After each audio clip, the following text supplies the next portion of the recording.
درود بر شما دوستان گرامی و مخلصان برنامه‌های فوتبال آسیا. آزمون پیشگویی از شما و توفیق از ما همون ادامه دارد و بعد یک توقف ناقدر زیاد ما باز برگشتیم به این آزمون، زیرا می‌خواهیم توسط این آزمون مخلصان به ما نزدیکتر شوند، ما آنها را از نزدیک ببینیم، جایزه‌های خود را تقدیم کنیم. چون لحظه خاموشی بود، برگشتیم با آغاز موسم نو با سرپرستی نو شرکت فرمول 55 که همیشه دستگیری ورزش تاجیکستان هست و از این رو این شرکت هم دوام 6 ماه با ما همکاری میکند و سرپرستی همون توفیق‌ها رو هم دارد که ما با غالبان تقدیم میکنیم.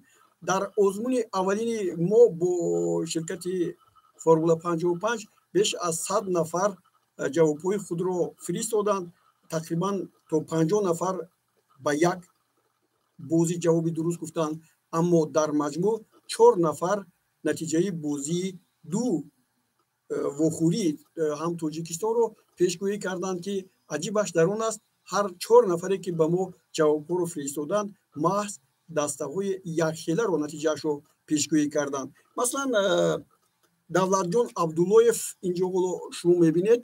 давлатҷон абдуллоев نتیجه بازی بین دسته‌های خوجند کلوی مرکزی ورزش ارتش که با حساب 2-0 انجام یافت و اسخط равшан 1-1.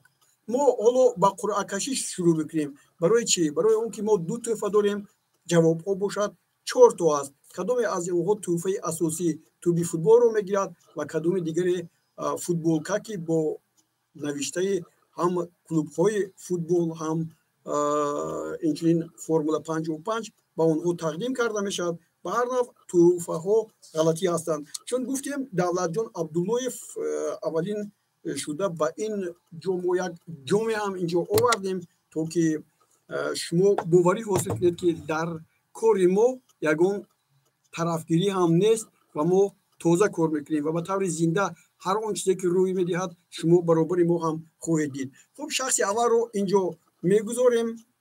دویم نفر این اسفندیار مهربان است. این هم نتیجه بازی بین دسته‌های خوجند کلوب مرکزی ورزش ارتش و اسخط равшан رو پیشگویی کرده است. حالا ببینید توجه کنید. همین طریق خیلی خوب است که در این روزها هرچند روزهای رمضانی هستند بازی‌های فوتبال خیلی زیاد هستند. از طرف دیگر دسته استقلال شهر دوشنبه طوری می‌بینیم در بازی‌های لیگ چمپیون‌های آسیا بازی می‌کند و محض در همین روزی که ما اینجا قرعه کشی خود رو می‌گذرانیم دسته استقلال بازی برگشت خود رو با کلوب فوتبال الهلال عربستان سعودی می‌گذراند. خوب با این دسته ما برابر می‌خواهیم و با قرعه کشی خود هم شروع می‌کنیم. نظام محکم محمایف هم هست که اینجا دو نتیجه رو پیشگویی کرده است و همون نتیجه یخیله خوجند و کلوب مرکزی ورزش ارتش و همچنین بازی اسخط با равшан رو. خب این هم وارد این جام ما می‌گردد که برای معین کردن غالب ما استفاده می‌بریم و حالا باز نفری سوم نامش رو من نگفتم، فردوس غنیجان. این فردوس غنیجان است. فردوس غنیجان هم برای اشتراک در این آزمون حالا با این جام نامش گذاشته می شود. ما اینجا یک لحظه این دسته‌هایی که پرتافتیم با هم میپیچیم و از اینجا حالا غالب اولین جایزه این توپ است، آن رو معاینه میکنیم. از همینجا یک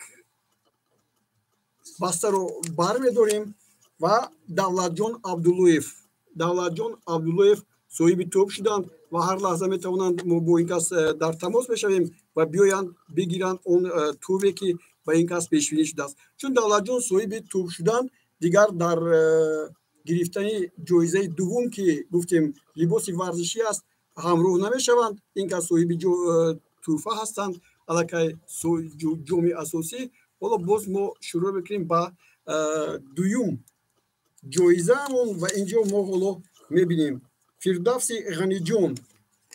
غنیجان صاحب فوتبالکا یا خود لباس ورزشی شدند و ما با اینها در تماس بشویم و میتوانند آنها بعدی به تماس در تماس شدن بیایند و جایزه خود را گیرند. همین طریق دوستان گرامی ما هفته اول رو جمع بست کردیم. هفته دوم ادامه دارد و بازی‌هایی که امروز صورت می‌گیرند محض با پیشگویی ما وارد کرده شدند و شما هر لحظه می‌توانید که توسط فیسبوک علویدین بوریف وارد شوید و اونجا این نتیجه ها رو پیشگویی کنید یا خود با عنوانی علویدین بوریف سنجوبک مایرو هم می‌توانید جواب‌های خود رو فرستید. ما همیشه با شما هستیم و الکی از اون روزی که از سال 2018 بود ما این آزمون خود رو ادامه میدیم. بیش از 200 توپ با اون مخلصانی که با ما هستند رسانیده ایم و اونها در یادشون هم هست.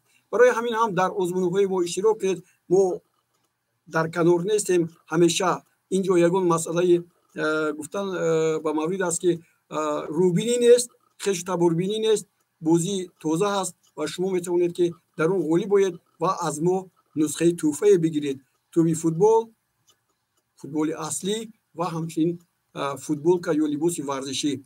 چون شرکتی گفتیم فرمول 55 دلسوزی ورزش و ورزشگران هست. اینچنین با ما بر این هم آنهایی که میخواهند بین دوستداران فوتبال آزمون‌های برپا کنند کمک می‌رسانند. از همین رو با ما باشید و همیشه هم برنامه‌های ما رو تماشا کنید. فوتبال آسیا گردی یک دسته و دیگر برنامه‌هایی که توسط تلویزیون ورزش پیشنهاد شما می‌گردند.